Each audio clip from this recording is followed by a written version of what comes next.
Shalom. Salakia. Shalom. All praises to Yahweh Shem Yahushai, Bashem Kodash, double honor to the apostles of Great Millstone, and Shalom to the Akim where push this truth, sincerely. This is Kazak from GMS Jamaica. Hopefully this lesson is edifying. This is Proverbs 3:25. It says, Be not afraid, Salakia, of sudden fear, neither of the desolation of the wicked when it cometh. For the Lord shall be thy confidence, and shall keep thy foot from being taken. This is a, as myself, for the a edifying lesson, and a exhortation to brothers. Just a little reminder, that we shouldn't fear, certain things, and we are coming to a time where fear are gonna be multiplied, evils are gonna be multiplied upon the earth. A lot of people now gonna know what take place, and therefore them are gonna be so afraid. It might just bring them demise. Well, it's gonna bring them demise, because them are fear the situation they have known. Them now the knowledge of the Most High. If you know, so the Most High is the one way I bring this, and him are the one way you have to turn to in order to be, covered and protected. It Proverbs 1:7, it says, the fear of the Lord is the beginning of wisdom. So if you don't have that fear for Yahweh Bashem Yahushai, it simply means you're not wise, and if you're not wise, you're not gonna make wise decisions. Like calling upon the Most High first things first. Praying, fasting, all of these things. But most important of all, you're not, if you don't have the fear of the Yahweh Bashem Yahushai, you're not gonna be able to stay stable. The fear of the Most High are one of the things them will keep your mind stable, because once you have that fear, you understand, say, look, whatever is happening is coming directly from Yahweh Bashem Yahushai. That's how the scripture say, the fool say in him heart that there is no God. Because the moment you deny the Most High's existence, it simply means that you're a fool and you have no knowledge, you have no wisdom.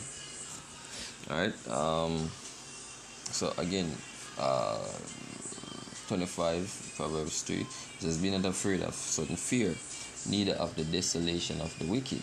And as the destruction I mentioned before, is gonna be the desolation of the wicked, and the wicked is Edom.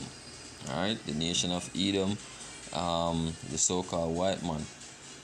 Alright, them are the biblical Edomites.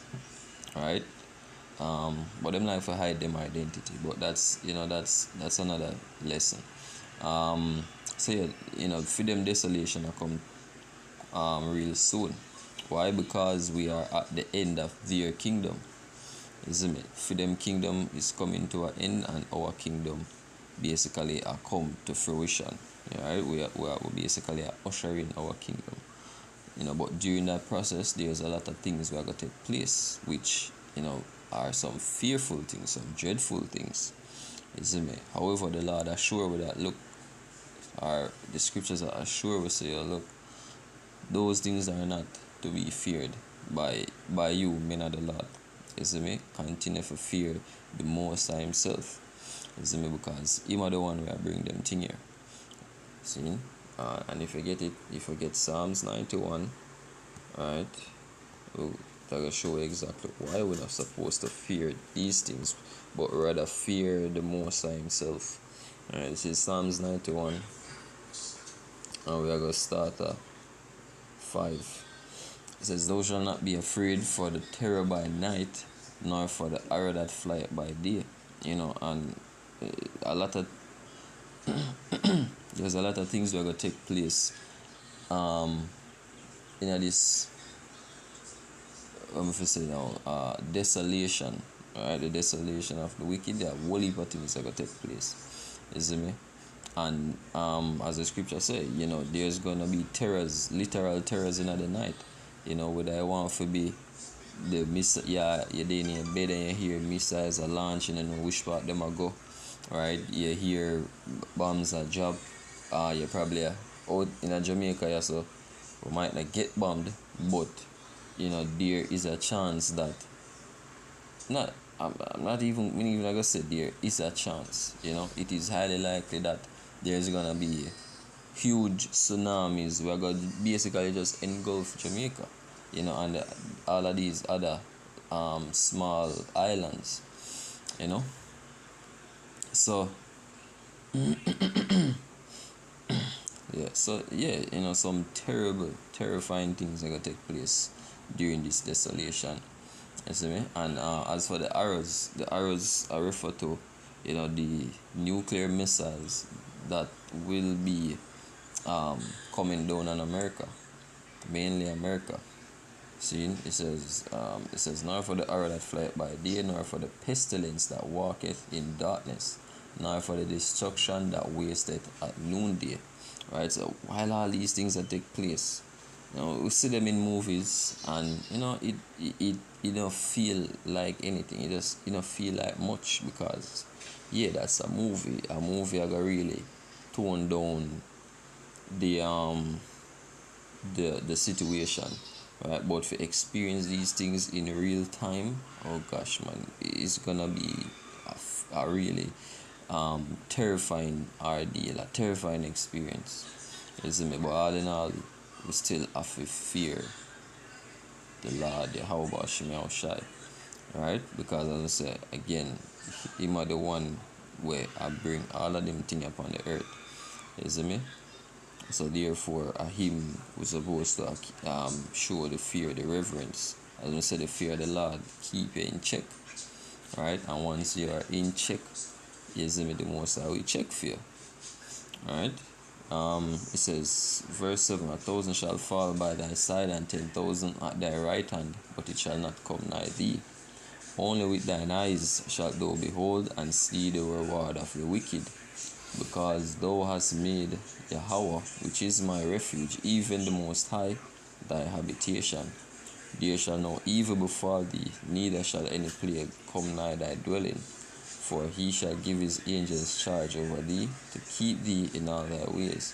They shall bear thee up in their hands, lest thou dash thy foot against a stone. About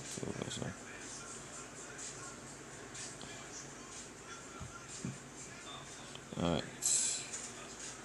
I'm reading the same precept back in the NLT. This is Psalms 91 again. It says, do not be afraid of the terrors of the night, nor the arrow that flies in the day. Do not dread the disease that stalks in darkness, nor the disaster that strikes at midday. Though 1,000 fall at your side, 10,000 are dying around you, those evils will not touch you.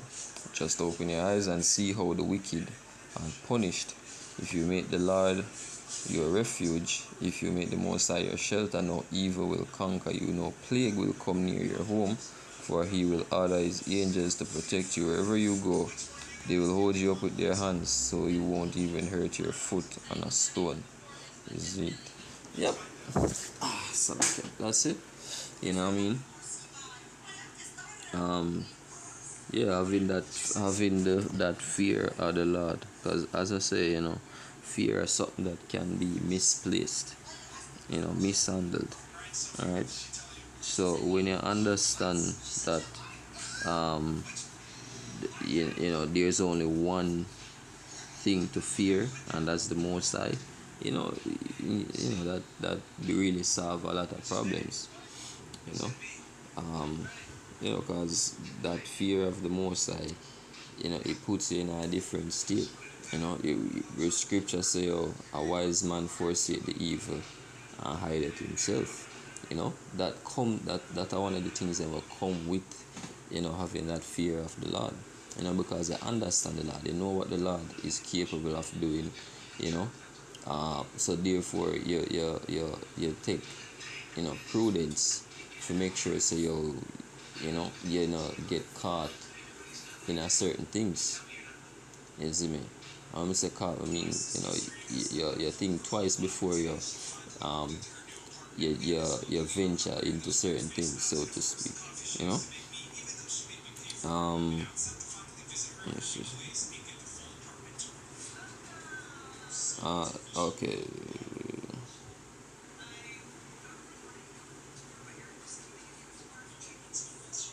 Um, for the Okay, I'll just finish off with this. This is First Peter 3:11 says, "Let him eschew evil and do good. Let him seek peace and ensue it." Talking about the righteous and them that fear the Lord. It says, "For the eyes of the Lord are over the righteous, and his ears are open unto their prayers. But the face of the Lord is against them that do evil." You see me? And yeah, that's the contrast, right? Them will fear the Most High. I got eschew evil.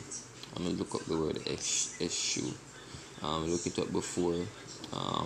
When it is speak of Job, same eschew evil. This is from the Greek word eklino. Eklino. Alright, it says to turn aside, to deviate from the right way of and course, to turn oneself away, to turn away from, keep aloof from one society, to shun. You see me? So basically, you shun or you turn away from evil. You see me? Yeah. So that's what them that fear the Lord. That's how a man will fear the Lord would operate. But again, as I said, this is supposed to be a short one, and I hope it was edifying onto the Akim and our tuning. So again, Kalalim La, Yahbashim Yahushai, Bashim Kakodash, the Blanos, the Apostles of Greatness Stone. Shalom to the Akim pushing this word sincerely and in truth.